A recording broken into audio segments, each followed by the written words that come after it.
Welcome to your favorite comic book channel, Cartoonist Kayfabe. My name is Ed Piskor. I'm Jim Rugg. I'm going to be taking a look at Wizard Magazine number 59 for July 1996. The Cartoonist Kayfabe channel comes out on a daily basis. We have more than 1,400 videos that are live right now, so that's pretty a robust catalog. Go to our front page on the Cartoonist Kayfabe page, hit the little magnifying glass, search for your favorite comics. We might have episodes about them. Check them out. If we didn't cover your faves, please let us know in the comments below. We'll move those books higher up on our to-read pile. And we have a Patreon for the King Kayfabers to support the channel. You support us at the King Kayfabe level, you get in all the videos before anybody else. Mitigates the Kayfabe effect. Very often we talk about some rare comics that the King Kayfabers snap up for cheap online or at their comic shops before the general population gets to see the videos. Now, without further ado, taking a look at Wizard Magazine number 59 with a Billy Tucci She cover. Could this be one of the first covers that has like a purely kind of independent, you know, grassroots character drawn on it? Yeah, I don't know the answer to that. It's a good question. It's possible. I'm trying to think because there have been Marvel, DC, Image, Dark Horse covers. And then Bongo Comics would be one, but that's fucking Fox. You know, that's Simpsons. This might be it. Yeah, it's a good question. Which would could be. Speak very highly of the popularity of She at this point.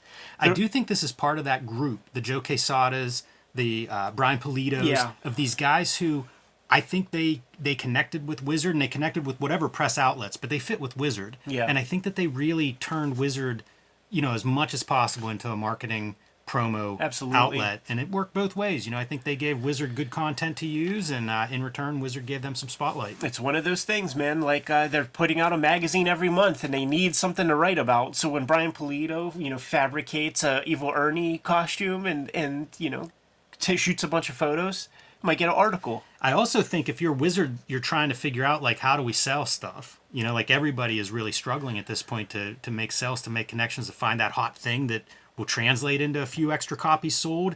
So maybe you get a little more creative freedom and like, let's try it. Off the jump with She, you know, that what do you call it? That Anti-Gravity Room TV show. He talks about selling north of 1 million copies of She comics. Yeah, I think it was a hit by any standards, and especially at this time in comics. We're building toward Onslaught with this ad. Gotta tell you, I like some of this art. Like those Sentinels, I think look cool, and they're just completely painted. And if you look close, very simple paintings. Right. Yeah, it's all shapes, man. Homage Comics exists and is still at DC Comics, and it's got some heavy hitters. Still at Image. Still at Image. At Image Comics is what I meant. Yeah. Yeah, it's a great ad. I mean, that's a strong bunch of comics, I think. This is like the first kind of movement towards Image Comics making good comics. It kind of is. You have an ad for Kurt Busiek's Astro City. Interesting that he gets the top bill in there, man. Like Brent Anderson, he's just he's just a cipher. That's interesting. I wonder if he has any, you know, any stake in that property, because not like, in the indicia at the bottom. He drew down there. a lot of those things. Strangers in Paradise, Terry Moore, self-published quite a bit, but you get a little extra help. Yeah, this is that time when you're looking for shelter from the collapsing distribution. And Leave It to Chance, Paul Smith, popping into comics once again. Yeah, and James Robinson had just done that Golden Age DC series, so you know, a creative team that apparently liked working together, and let's do it and own it this time. In the letters, we got stuff from people like Guy Davis. I think we got numerous letters from creatives. There are a few creatives in here, and they also, Joe Quesada's in there, Joe Duffy. They also make mention of a huge amount of mail has come in on the Heroes Reborn stuff. Yeah, and somewhere within the past couple of issues, it is now called Heroes Reborn. It had some other name, Unfinished Business. It was called for several issues, but now it's solidified to be Heroes Reborn.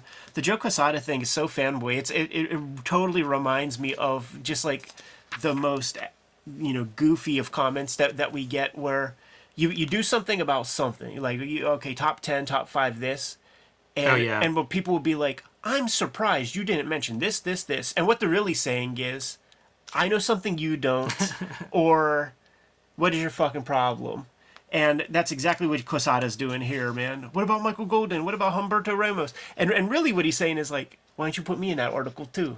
Yeah, this is the American Manga article from a couple of issues ago. Adam Warren also, the third guy he mentions it. Why didn't you mention him? And they say that Golden is like recluse. Hard to get any information, interview from him. But they do spotlight Spartan X, the Jackie Chan series that he did. From Topps Comics, but then ends up being at Image Comics. I think one issue or something comes out of Topps. And Ramos and Adam Warren, oversights. Yeah, and that totally makes sense. Like, you're covering this kind of stuff. Like, there's probably another half dozen names we could figure out, too. Adam Warren should be number one, but I get it. Joe Duffy's piece is very interesting, too, man, especially in the sort of divisive world we live in right now, where, you got the polls, man. You got people, affirmative action type talk and all that kind of stuff. And she is coming through as kind of like devil's advocate for people. A lot of people in the letters column were talking about how like it's so hard for women to make it into comics, blah, blah, blah. And she's like, listen, we're invisible here. You put in the work. It has to go to an editor. If it's good, you're going to get some work. And if you are good and you don't get the job, there are three things that are going to prevent you from getting the job. The quality of your work is not up to snuff, the style of your work isn't right for the assignment, or the editor or publisher's a dickhead, a jerk. Yeah, and she says, like, it's just hard to make a living in comics, whatever, regardless of your gender, race, height, whatever it is, it's hard to do this. Right. Did you ever think you were going to get Technophage versus Xerxes? I'm never going to get it, Ed. This video is brought to you by the books that we make. My upcoming releases include 1986, a zine celebrating the biggest year in comics history, True Crime Funnies, BW Zine. My next release is Street Angel Princess of Poverty from Image Comics, coming this November. Street Angel Deadliest Girl Alive and Hulk Grand Design are both available now wherever books are bought and sold. Ed Piskor's upcoming releases include Hip Hop Family Tree, The Omnibus, X-Men Grand Design Trilogy, reprinting all three of the X-Men Grand Design books, and Red Room, available in 2 trade paperbacks, as well as the current series Crypto Killers. And now back to the video. Marvel unveils World Without Heroes. So, in this continuity-based mainstream comic system that everybody still wants to live within, you got to make some excuse for why all the Rob Liefeld and Jim Lee comics are going to happen in a different universe in their own space. So they're going to build this particular story. It's kind of a whole bunch of hokum. This is a storyline I went through a little bit in the Hulk Grand Design stuff, Uh-huh. and it is very hard to understand it. One more very hard to understand storyline is the Clone Saga. And Marvel is doing everything they can to write themselves out of that paper bag by ending that Clone Saga and getting things back to the status quo. Yeah, this is the editor says, readers who have left the books because of the clone material, we've heard you. 2 years. 2 years this story went on, and I don't know that anybody said it was good at any point. No, not at all. And what is funny, though, man, with that passage of time, past 5 years, I've been seeing a lot of spider clones, costumes and stuff at the shows and stuff clone like that. nostalgia. Yeah, totally. She meets Daredevil in Winter crossover. I mentioned that because we've got extreme crossovers now, Wildstorm crossovers. Coming off the Marvel DC crossovers that were a big hit, it is just crossovers with anybody that wants to sign up. Just another noteworthy piece too, man. That's Billy Tucci. I love this like cottage industry thing. Some guy who had no stroke with Marvel DC before then just created his own thing, and is making these moves. He just created card games with Jim Lee. This is a real mover shaker type fella. Yeah, it really is. Compared to some of this stuff where it's like a studio or a publisher or whatever, it really seems to be one dude that's like burning the midnight oil and really trying to promo. Get some Rob Liefeld ads in there, man. We're seeing some of we're getting to the tail end, man. I never even heard of Battlestar Galactica until Rob got the license. I didn't know anything about that show. It was well off and never in repeats. It felt pretty square to me at this time. It felt like, who cares? Right.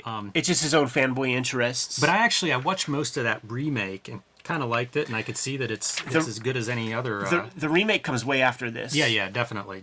Not connected to the remake at all at this stage, but I'm saying like when I enter Battlestar Galactica knowledge is remake stage, and I kind of like the story as a fun story. Well, people it's said not that fun. It's like the Earth is wiped, Right. humans are wiped out, and these are like a couple of ships that survive, but compelling enough for me to watch 3/4 of it. Yeah, people really stood by that. Hepcats goes monthly with new publisher, and it's interesting on the heels of our last episode of Wizard coverage because he was planning to do like graphic novels once a year, and when Martin Wagner finally crunched those numbers, he's like, that is just not going to happen. I think this poor kid is a piece of attrition.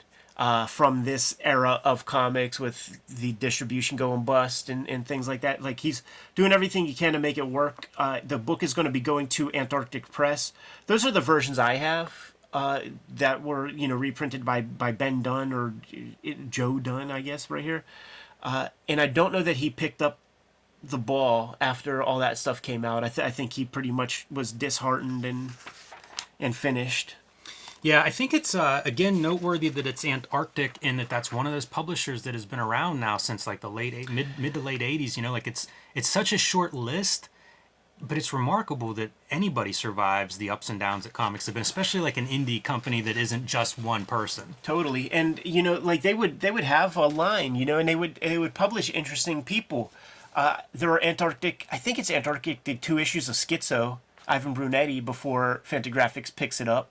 Yeah, they did a lot of stuff that wasn't just American manga that, you think of Ben Dunn. Box Office Poison. Yep, that's one. Brandon Graham, I think his first stuff was there. Yeah. Oh, shit, I'm not going to think of the artist's name. But there are a lot of, like, what I think of as alternative cartoonists who did early work there at Antarctic. Totally. And didn't get burnt bad enough that they left comics, right. Which is, can't happen. That Buzzbox stuff has some stuff in it. Spider-Man Gen 13 team up with Joe Mad possibly handling the project. I don't think that ever comes to pass, but I would like to look at that book. Yeah, he does a couple of Spider-Mans. Joe Mad doing Gen 13 would have been amazing. Like, I'm way ahead, and I don't know, we focus on it, but in the hot artist stuff, it's like J. Scott Campbell and Joe Mad really popped to me in that top 10 hot artists this issue. Yeah. Because, like, they're young, and their styles do have some different influences, especially Joe Mad, and it'd be cool to see him do a Gen 13, which to me was like a young new team. Right. This is so crazy to me. This is that jobber thing, right? Like, Ron Garney gets ousted from Captain America duties, and then they just largesse give him some Silver Surfer to work on. He's got George Perez doing the writing chops on that, so it might be kind of interesting. But man, explain that you're a cog in a wheel without saying you're a cog in the wheel. It's so true. Like, like in my mind, I think like, man, they fire you because they got some other hot shot coming on. You just want to leave. You want to burn the place down. But then also, like, what are your options in 1996 as a comic book guy who needs a paycheck? Like, it sucks. It's one of those parts of the industry that's like, try not to be in that position because, man, are you at the mercy of, I mean, you're a jobber. Crunchers. Yeah, totally. Like, your next job dictates your success. 20 years of Fantagraphics. That's kind of cool. Is in the mix here, and I actually get couple of quotes from Uncle Gary. They mentioned the titles that sort of make them prominent: Love and Rockets, Usagi Yojimbo, Hate and 8-Ball. That's a nice list of titles. I'll tell you, like, when you see those names mentioned time and time again, just in little blurbs throughout this magazine, you have to investigate them. And it was like a big deal for me as a kid, like just seeing those names mentioned over and over and over again. I have to go check those comics out. I love the Groth quote. The kind of comics we publish, which are more ambitious and literate than your average mainstream comics, still have not achieved the broad readership that we would like to see. The number of readers is minuscule in a country of 260 million people. I love that attitude. Yeah, totally. Like, there are more readers out there, and we want them. Yeah, and we still want them. We still want more. For sure.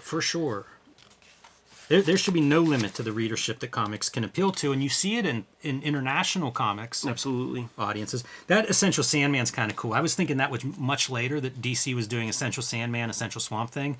Kind of love that they did this. Totally. In the comic company updates, I don't know if I passed up some of that some of those parts earlier on. But there is the Planet Comics case Yep. is going on.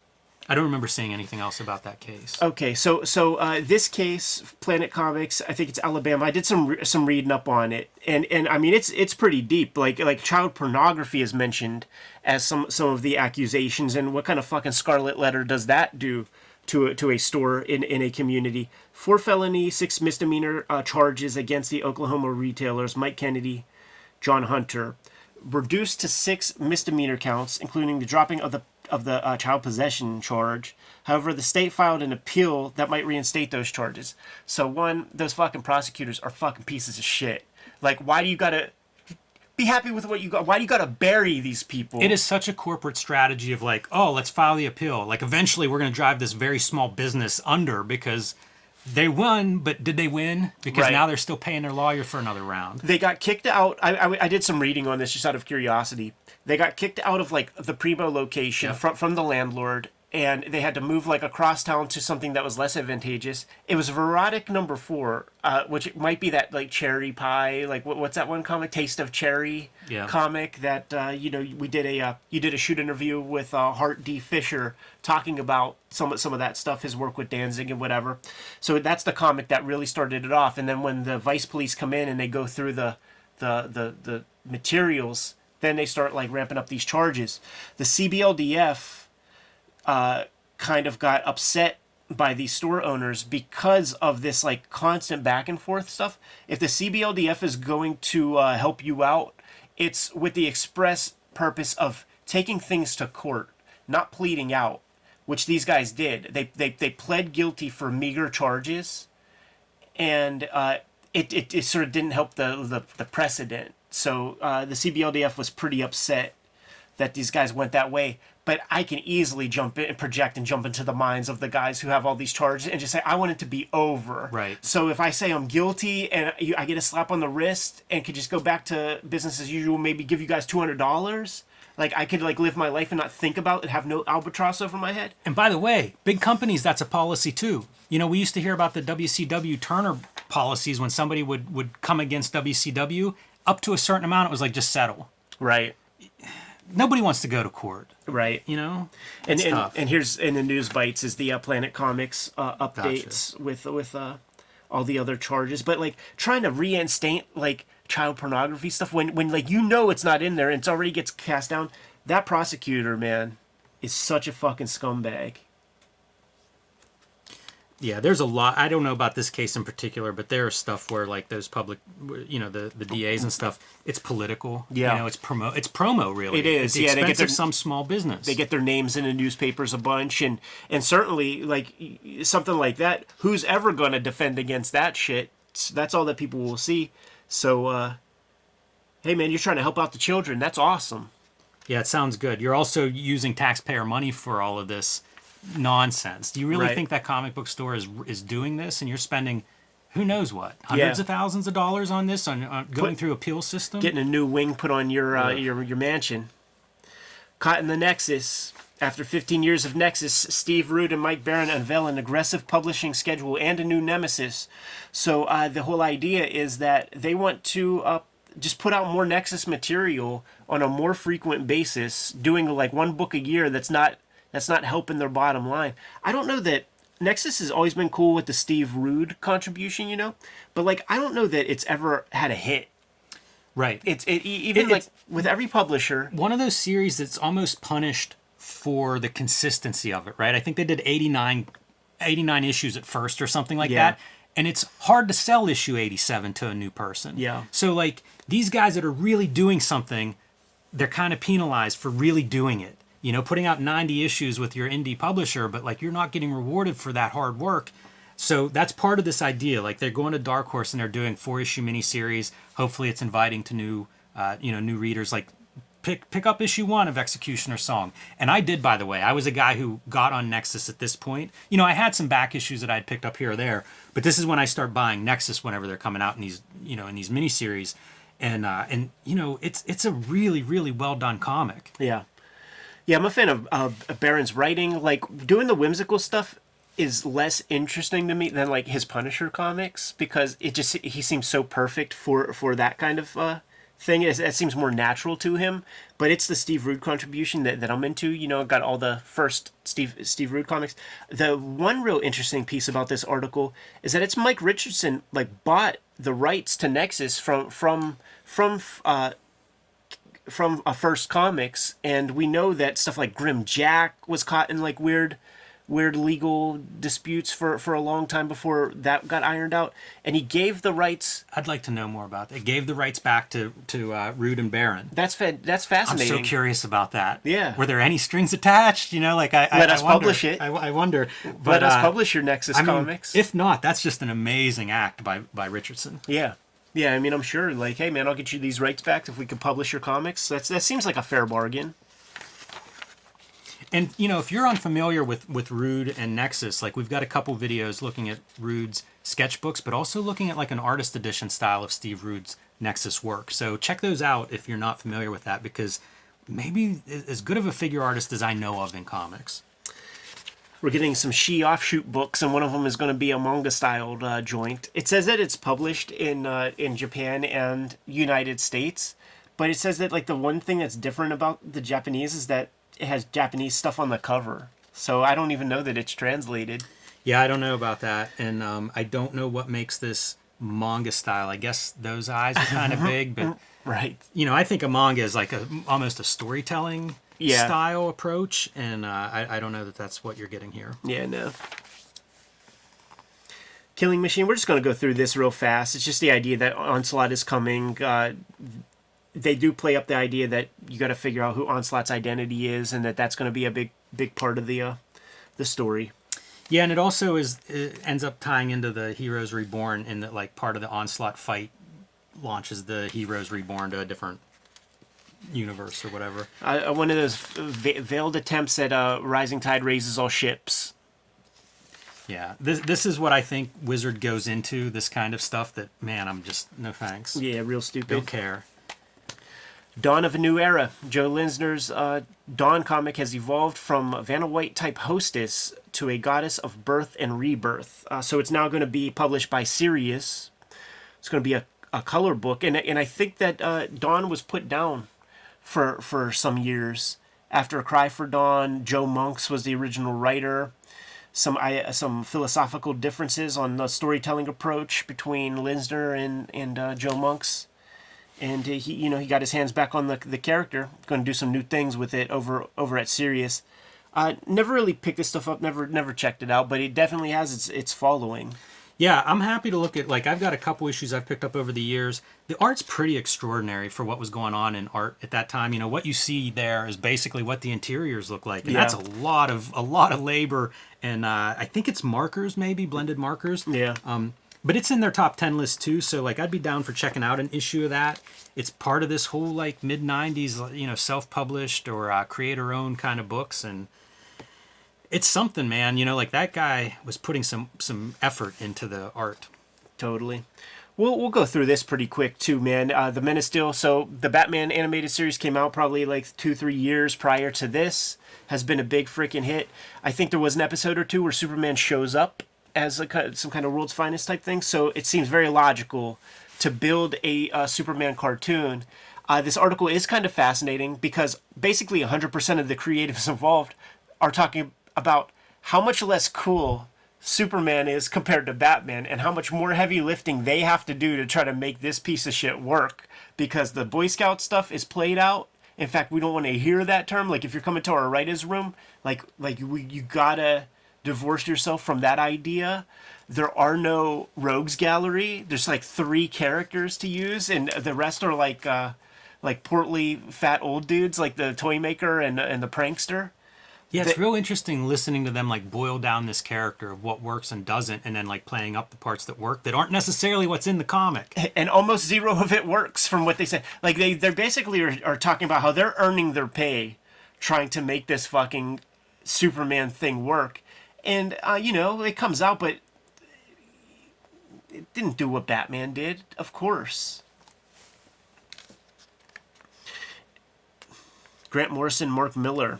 on Aztec. Yeah, how about that for a creative powerhouse? And it was it's so funny too, Ben, because I remember thinking like, Mark Miller, who is that? This is Grant Morrison. He's just spreading himself thin with this Mark Millar guy. It's hard to be excited when you look at this. It feels so generic. Totally.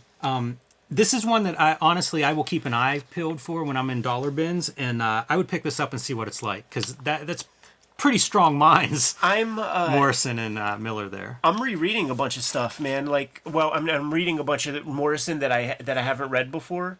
So I got the JLA like ready to go, and like Aztec is way down on the list. Like I'll read Invisibles before I read Aztec, but good luck with that. Oh, I know. I've tried Invisibles a couple times, and I find it a little bit of a tougher read.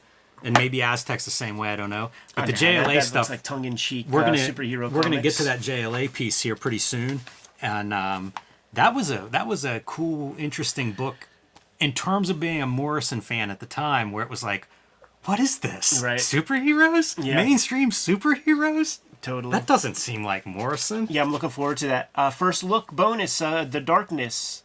Garth Ennis is going to be the writer of The Darkness. We finally got some imagery of what The Darkness looks like. And Silvestri seems cautiously optimistic. With Garth Ennis, we know we're getting some over-the-top stuff. And if he goes a little too over-the-top, I guess we'll have to have a phone call.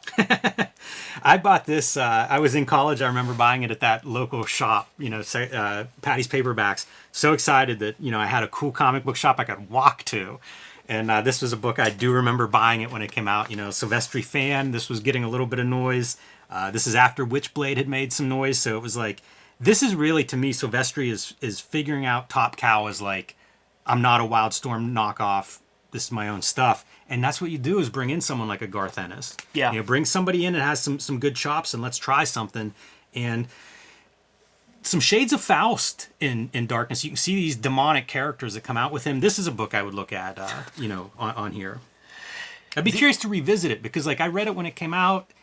It didn't make a big mark on me, but who knows how I view it now. It was very different in '96, my reading than versus now. So look at this shit right here. The perspective one. You need two chimneys right next to each other, and they're off perspective. It's a character that looks like it's built for the computer coloring. With all that lighting and... you say that, but here's what disturbs me. I get mad at stuff being all brown. I also get mad if it's all blue. Yeah, it's real dumb. Give me some depth. Right, it's so stupid.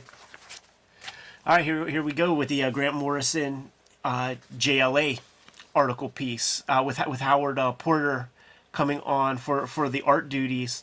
And it's Morrison like laying things down, like we're bringing back all the OG characters. And heavy hitters. And just trying to figure out like, what is the dynamic with all of these guys? Like, where do they fit into the space? And when you have a Superman, is a Batman necessary? Well, he's got a very strong mind. Like the mind. He's almost what did they call him? Like a consultant. Yeah, consultant. These are the pantheon of gods in the DC universe. Kind of like the sound of it. That's something that I think separates DC from Marvel, and you should have a book. If you're DC, you should have a book of these characters. You could find maybe like 3-4 hours worth of Grant Morrison talking comics with Kevin Smith, and one of the big takeaways with Morrison that kind of like feels like it divorces itself from the Alan Moore school, because there's so much like he's an Alan Moore hack kind of thing, is that where Alan Moore was interested in kind of playing up this kind of potential real world like nuance to the character. Morrison is very interested in accepting the comic book hyperbole of like what these characters are and stuff. So like that's a added piece of the angle that he's bringing to the mixture. So like rather than putting thought into how Arkham Asylum really works or whatever in Killing Joke or something. Like, he's going to take it to a place of comic book hyperbole. Reading this description of what's going on with these characters in this book, it made me think of, like, what we're going to see in a couple of years with stuff like, what was the Wildstorm book? Not Planetary. Authority. Authority, like that idea of superpowered beings that are above humans. Right. You know, you could probably draw a line back to Miracle Man with that concept. Yeah, yeah. After the big fight, when it becomes that fascist nation where everybody's just scared to death, like, oh man, we don't want. But I do remember this. I think this run connected. I think Yeah. I remember it being popular and stuff. He wrote it for a long time. Like I have them all loaded up, and I do look forward to reading those. I'm reading his Batman right now. Almost done with his Batman, actually. And Howard Porter is talking about like pinching himself, like I'm in the big leagues now. I don't know what Porter did. I guess he did the Ray, and maybe like one or two other. Yeah, they list something DC Underworld or Yeah. I forget what it's called, but There's another. I think like Sequart or one of these other channels, websites. They put out a Grant Morrison documentary. It's like a 2-hour piece, and there's a snippet in there where it talks to all the artists that Morrison, you know, Tony Daniel, J.H. Williams, Howard Porter, and they all, during their interviews, said the same piece about like getting a Morrison script and going, what the F, man? like what am I supposed to, so like there's like this like sequence where you just see them all saying, I have no idea how to draw this. those scripts, you know, like you can find some Morrison scripts. It might be worth looking at one of those on, you know, for an episode. It might be kind of fun to dive into that. I enjoy that stuff because it's a bit of process that we don't always see. Totally. One thing that didn't connect with me is Legion of Superheroes. So we have a whole big deal about the Legion here. I just glance over this. If you have something to add, be my guest. So I try to go into these Wizard episodes as like, I'm going to read it. Sure. I got a headache reading this. Yeah, it's like- a recap of stuff, and it does not make me want to read those issues. Totally. Saint Killer is being promoted. One of the interesting things that they did with the Preacher run is that every year, rather than have an annual, they would have some sort of special. So there was Arseface special. Saint Killer's got a mini-series. There's the one with Jodie and TC where it's like a Miami Vice type narco crime story. That's a fun one that we got to look at because it has Carlos Esquerza does the artwork and it's a wild comic. Is it a one-shot? It's a one-shot. I don't know if I've read that one. Like, I don't think I've read the Saint of Killers miniseries, and I like Steve Pugh art. This miniseries, I'm telling you, man, like at this age, where I gave so much trust and just all of myself to the writers and the creators, and I had no like critical thought in mind. I was just like, yeah, well, you're adults, like you know what is up. Man, I bought into this. I felt for this. You feel for this character in such a massive way, and I would like to check it out again because I wonder if it still holds up at that level. Because I was very, very empathetic. This is the biggest handgun I've ever seen. And I just had lunch with an uncle recently. Was telling me about a 557 Magnum. Jesus. I've never heard of such a thing. Like a 50 caliber is the biggest handgun I ever heard of. I feel like that might be the 557 Magnum. Isn't it a sawed-off shotgun? No, it's a revolver, but it's absurdly sized. Well, Glenn Fabry's from the UK, man. He doesn't get much gun reference. But I am kind of curious to check that out. Like I say, I like Stephen Pugh, and I don't know if I read those in collections or what. It seems like I thought I had read all the Preacher stuff and the Preacher related stuff, but I may have missed some of those specials. Yeah, there's an Air Star one as well, and a Cassidy vampire joint. You know what? Maybe I haven't read any of the specials. You know, those might have existed outside of the regular collections, and something to look forward to maybe. Frank Miller is the subject of the Wizard Q&A. Strong-willed, provocatively opinionated. Frank Miller sees things in black and white, and they are just, they're lobbing some queries at him. I love the quote at the tippity top here. I don't regard Marvel as a creative force anymore, so my Marvel bashing days are over because there's nothing there to bash. I love it. Yeah, that's it's such a weird stance. Marvel died in '96, according to him, in loving memory. Yeah, sure. Why not, man? It's so fascinating. Like, Wizard did something to Frank Miller. I was gonna say that too. And like Rob Liefeld and Jim Lee, where they all turned heel on the magazine. And I think this could be a good example of like where Rob can turn in a way. Because like they get so much shine. I bring up these three guys because they got so much shine from the magazine. And then in a year or two at Pittsburgh, right, the Harvey Awards, Frank Miller's going to be doing his famous speech where he's ripping up Wizard magazines and saying if it wasn't so insufferably slick, he'd wipe his asshole with it. But where the Rob stuff comes into play, I think, is could happen maybe right here, man, because we already saw some Rob ads. We have more Rob ads for his Marvel business. You know, the other stuff was his Maximum Press business, but it's facing this part where they ask Frank Miller about Jim Lee and Rob Liefeld and how disappointed Frank Miller is in these guys going back. And you know what? Like, he did build a lot of equity in comics. Frank Miller did. He is a trusted source when it comes to just getting, you know, the popular opinions of the day. And he was in their corner. We've done nearly 60 episodes of this series where we look at Wizards, and he was really promoting those guys. But he's also putting a lot of his own, you know, mentality on them in terms of expectations. So, you know, he's really wishing that they would have just, you know, stuck with their stuff. But calls them factory comics. Yeah, the fact that they've just became bosses of their own kind of Marvel Comics type enterprise. It is whack. It is corny. It has ended up being short-sighted when you look at the fact that, like, we're not really building any new comics readers. So, like, a lot of those guys they have legacy fans. You know, when you see their lines and stuff, it ain't kids. It's dudes who were, you know, our age in the 90s buying that stuff. But Frank Miller has, you know, his work has endured, and new people show up all the time for his works. I think this is pretty interesting. It says, you don't see any good coming from the Marvel deal, and he says, I fear for those guys climbing onto the deck of the Titanic isn't exactly the way to save yourself. 6 months from now, we're going to see the Wizard about Marvel declaring bankruptcy. So, you know, pretty insightful in a lot of ways on Miller's part, predicting, you know, where things are right now. Totally. You know, that death of Marvel, he cites John Romita Sr. leaving is the piece that he says is the reason for that. He also says, you know, like, when Stan Lee and Jack Kirby, when things were down and they needed a new direction, Stan Lee and Jack Kirby didn't say, let's find a way to perform CPR on old characters one more time. They made up new ones. And he talks about Stan Lee and the idea that, like, everybody wants to pick a side and then destroy the other guy, and there's much more nuance to it. And that's how I feel about this too. Mm-hmm. You know, I think Stan Lee definitely took some credit for stuff that he didn't deserve credit for, but I don't go throw Stan Lee out, he's garbage or worthless, or, you know, this is black and white and he's one color or the other.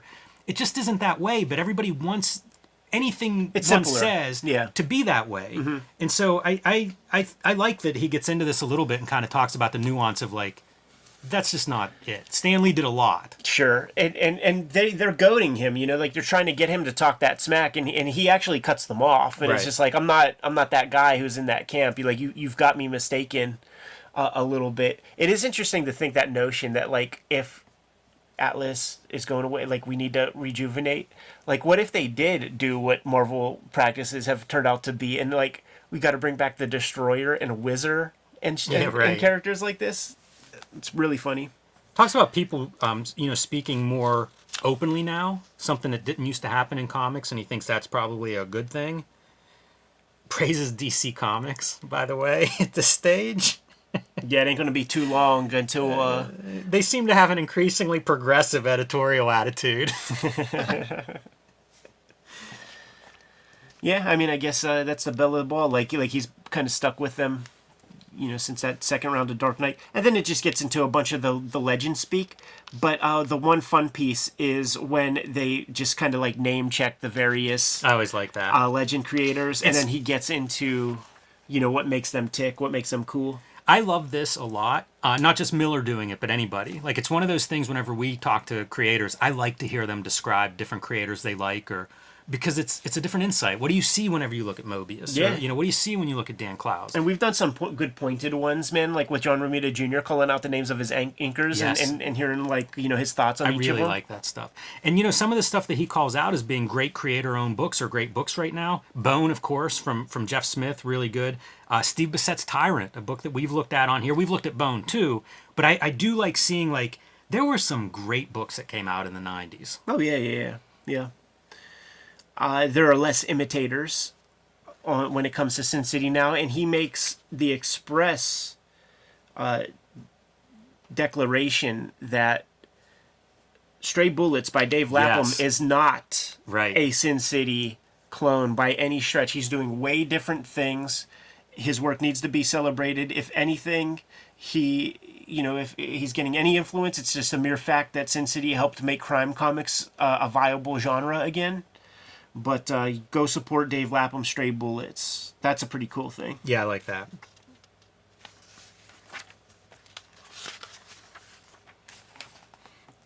Got Jimmy Palmiotti doing some more ink demonstration stuff.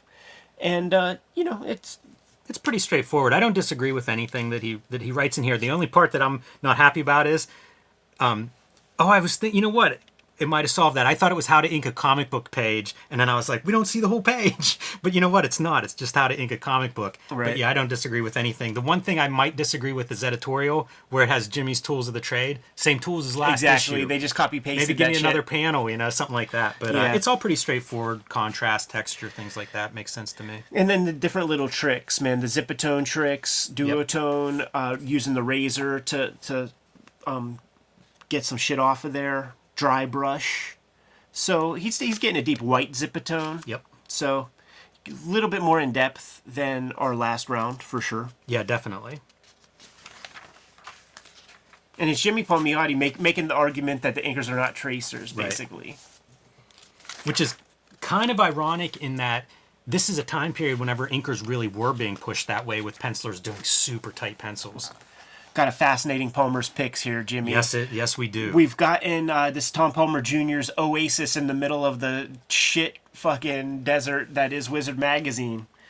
And we've gotten very, very small mentions of Brian Michael Bendis' work through the Caliber Press, like news bites early on, but never anything very, very big. We finally have a Palmer's Picks that focuses on this indie darling, Brian Michael Bendis, who lock, stock, and barrel does his comics. He draws the shits and he writes the stuff. But what's fascinating to me about this article, certainly as a time capsule piece, is almost all the conversations about the writing part in so many ways, and how conversational he's trying to get his dialogue. You could tell that this guy is steeped in the writing part. And with all the stuff he's talking about, the construction of the artwork and posing people and having actors and all that stuff, drawing does not come easy to this guy, and the work looks like it. It looks very constipated, very forced, clearly traced from photographs and stuff, and does not look like a joy to draw. But it's the writing and it's the construction where this guy excels. And like all of the most prominent comic writers before him, he makes that decision. Alan Moore made comics, lock, stock, and barrel. Grant Morrison can draw, but they made that decision to pivot to the thing that might pay the most dividends, and it certainly did in his case. So I like Bendis. Like personally, he would come to Pittsburgh. Like at the time of this time, article, yeah, he's in absolutely. Cleveland, so he'd always be at the Pittsburgh show. I got some of these crime comics early on and enjoyed reading them. And I really like the interview stuff that's in here. Like when he talks about using photo reference and the way he uses it, I think it's really interesting. He tried to take photo reference a step further to make it a step of the creative process, where he's giving his actors, this is the script. So if you want to put some of that in there, if that helps you for these poses or whatever. And I really like that. It's not like he's trying to hide that or anything. He's leaning into that part. I thought these were good comics. It kind of bums me out. I got rid of these in my purge because I'd like to look at some of them. I'd like to reread some of them now. This is a great article. I really enjoyed reading this and revisiting this just because he was one of those early creators. The fact that he seemed to struggle with the visual part, but find ways to do it. Yes. Because reading those comics, it didn't bother me that they looked exactly like you said, that they were heavily photo referenced.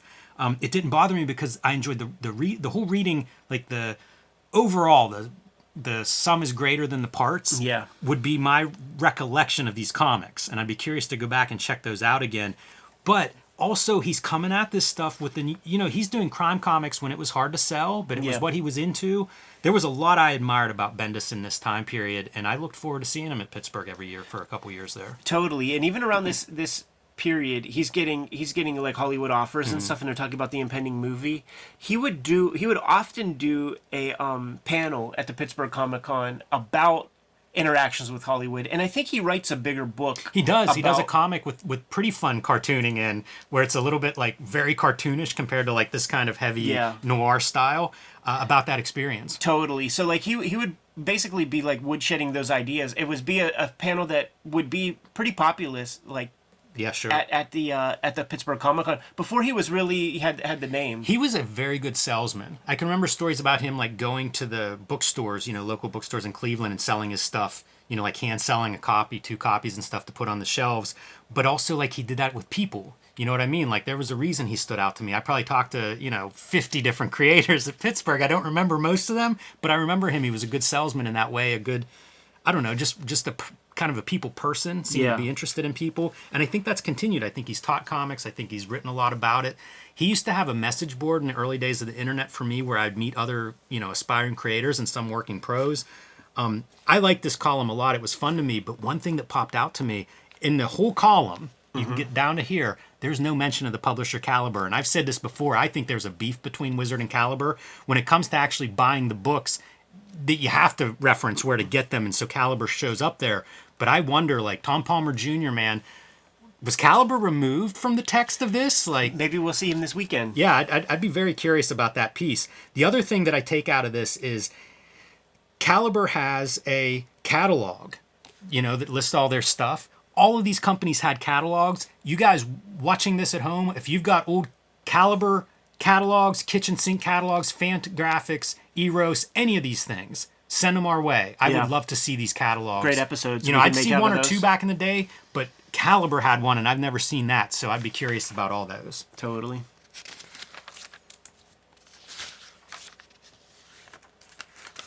Oh, this is interesting, man. A voice is spawned. So the HBO Spawn cartoon is just coming out at this point, which kind of blows my mind. I thought that already happened. I thought we saw imagery from that like years ago in Spawn coverage. But Keith David is finally announced as the voice actor. I did not know that was Keith David. Oh, That's cool. yeah, totally, man. That's awesome. Yeah, They Live.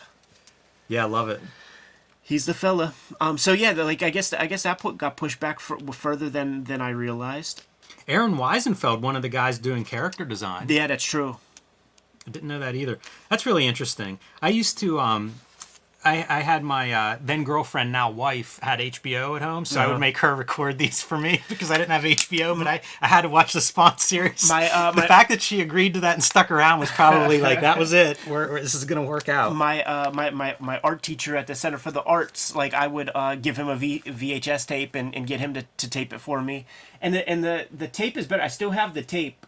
Don't have a VCR, but you can't find the Todd McFarlane like bumpers on the aftermarket stuff, the stuff that might be on YouTube or the final tapes and shit. So it's like that's the only place where you could get the Todd McFarlane Rod Serling impersonation where he's like inside of a warehouse with like lightning and shit coming through the windows with his fucking moosed hair.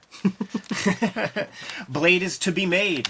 Blade the Immortal with Wesley Snipes is attached. It won't be, 3 years before we see it.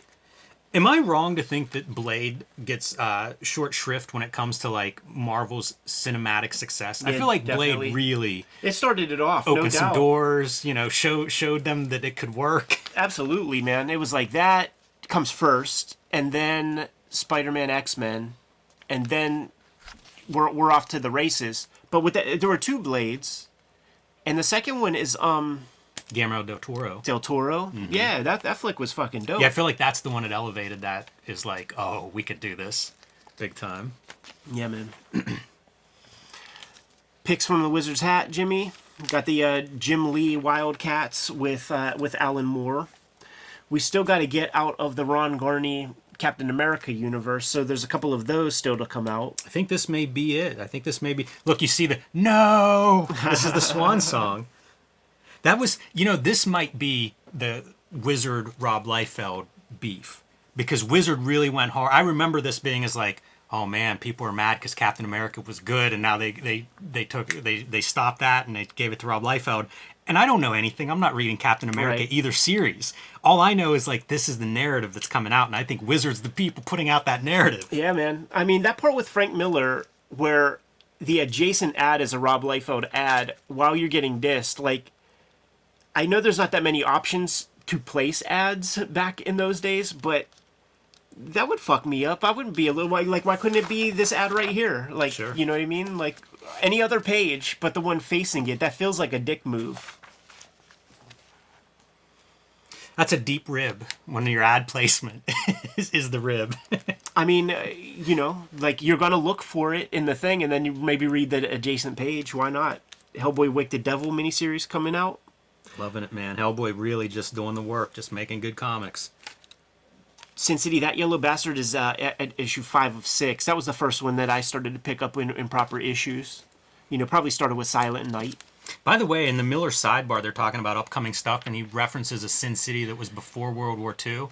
Haven't heard anything more about that. Yeah, not at all. Like that, I think that might be the one that's going to be coming out from this Kayfabe company that he has right now. Because like you would see like the Native American, because he was talking about the Western one. But what I will say is in that second Sin City movie, Dame to Kill For, there's a whole story that is not in the comics. And I think like, I remember him talking about that in like letters columns and stuff about like the Nancy centric story. It's just in the movie and it's pretty cool. Yeah, he also talks about writing a script for Sin City and then deciding he doesn't want to sell it to Hollywood. So it's possible he had written some stuff that then found its way once he found a deal he liked. Right. With the figures, we're going to start getting those Youngblood action figures, and Wetworks is on the horizon, I believe. One piece here is, Star Wars is coming in full force. Okay, that gets you, I don't know, not quite a column's worth. And then it's McFarlane. Like it is just the McFarlane toy column. These Total Chaos things were dope, man. Like they would just be these insane looking sculptural fucking bad guys, like this guy right there with like a diorama with like broken walls and all kinds of just badass toys that don't fit into anything. It's not in Spawn. It's not licensed from anything. It's just letting his sculptors go ham and do some fucking crazy shit. Those things look awesome. We recently recorded an episode on Maycross, and this kind of gives the breakdown on Maycross. It's definitely... See, you sold this differently than I was going to, and I was going to be like, oh, we should look at some of the comics that spring out of this. Yeah, totally, man. What is funny, though, with Carl Gustav Horn is that he's very charitable when he talks about Maycross coming over and being called Robotech and stuff, because he says that it's reasonably faithful. That's the only time I ever heard anybody say that is reasonably faithful to the source material. Ghost in the Shell getting promoted as the anime. We found out that manga video put in a couple $1 million into the production of that, and when I got this like the day it came out. Dude, cool looking ad. Is it crazy to look at this ad and think 3 years before Matrix? Oh, right. You know what I mean? Like, doesn't that ad look like something that would be a Matrix ad? Yeah, totally. Sanctuary is one of the picks of the month, and this was certainly the first time I saw, that imagery, and I always wanted to check out this comic. I ended up checking it out at the Pittsburgh Library, man. Ryoichi Ikegami doing like a 70s era, these two young boys grow up in the same neighborhood. One becomes like a cop, one becomes a John Gotti or something like that. Yeah, it sounds really good. The duo try to... plotting a 2-track takeover of Japan. That sounds really cool. Yeah, got a couple volumes of this. This trinity right here, it kind of illustrates my interest in manga up to this point. So I would be going more in the direction of like Ryoichi Ikegami, Katsuhiro Otomo. When I see these kind of eyes, I'm not fucking with that at all. Yeah. I'm not looking at that at all. And like the Maycross is like right in the middle. You know what? One note on Macross is 1984 World Science Fiction Convention in Los Angeles is where the first three episodes are screened. I mention that because we look at the comic book that Kamiko puts out, also 1984. Like they were moving quick on this. Right. Somebody saw it and went, "Hey, this is something. Let's get the rights. Let's put this in front of our audience." Like that's a pretty quick turnaround. So this is 94. Well, that's later. That's a sequel. Oh, okay. Yeah. They trace that whole history. I like this article. It's pretty interesting to hear that. There's sequels. There's the plus version, which is 94. But, you know, like the first U.S. screening or whatever is 84. And it's like that's when the comic book adaptation comes out, too. So, like, they licensed that and got to work. Yeah. That's a lot of faith in whatever they saw quickly and went, this is something. Yeah, I haven't seen this before. We want this. Prime's the pump, man, because Voltron was earlier, and that was a revolution. That blew people's minds. So you can imagine that. Yeah, I think that was my second grade morning show. That was like my every morning before school, eat my cereal and watch Voltron. Right. And I loved it, you know. I would have been part of that group. And I formed the head. God, the row beasts were like the greatest thing. Yeah, man. Top 10, Preacher, number 1, has hit the top spot. Heck yeah. And then Wolverine 100, I was trying to figure out, like, what's so special about that? To get his metal back? Yeah. There's an earlier one that's like Wolverine 90, something like that, that I was scooping these shits off the racks, you know, like at Kmart and stuff. It's the one with a Deadpool in silhouette holding up Wolverine with, like, knives and shit in them. That thing is worth a lot now because it's the first Deadpool versus Wolverine, so we might have to put that one under the microscope. That's Adam Kubert. Adam Kubert has a lot of good-looking Wolverine comics. You want to hit this top 10? I kind of said my piece earlier about, like, I just think those artists, Joe Mad and J. Scott Campbell, like, hot young artists with some real different influences. Nice to see them on the list. Yeah. Jimmy, this might be it for me, man. You know what? I got to comment on the top 100 in sales. Yeah. I was looking down this list, and it's like, last issue, it was Marvel DC crossovers dominated. Like, that was a real successful thing. They're gone now. So now we've got 4 Image books in the top 7, you know, and it's kind of Image and Marvel. But you start looking down, and it's like, the top DC book is Death, the Time of Your Life, number 3, not number 1. Right, that's interesting. The third issue is the DC top-selling book of the month. And it's number 20 on the list. It's incredible that that's there. So I thought we should look at Death at some point. But then you keep going down the line, and it's like 27 is The Dreaming for DC, another Vertigo title. And then you get to Adventures in Superman, Batman Black and White, Detective Comics, and now, like, all of the DC stuff, all the way down until they get to Wonder Woman, until they get to Green Lantern, rather, at 59, it's all Batman or Superman books. That's all they've got. It's wild. 2 Vertigo books are the top DC books. Yeah, that's fascinating, man. And ahead of all the Batman comics, ahead of all the Superman comics. It looks like Chaos has 5 or 6 books in the top 100, which for a small business, man, that's really good stuff. Yeah. Yeah, it's interesting. DC really struggling sales-wise at this point. I mean, that's my takeaway. Oh, yeah. But I would think maybe we should look at those Death books. They look nice. If you got them. I'll have to see what I have in there. I may be missing an issue or 2 somewhere, so I'll have to see if I am. I'll try to pick those up, and then we'll check that series out in the future. I think this is it, Jimmy. Yeah, there's a Spawn profile with a couple of McFarlane quotes in it. Nothing really stands out. There's part of that profile is similar tastes, and he's saying if you like Spawn, and this is McFarlane quote, you'll enjoy Batman as a creature of the night character.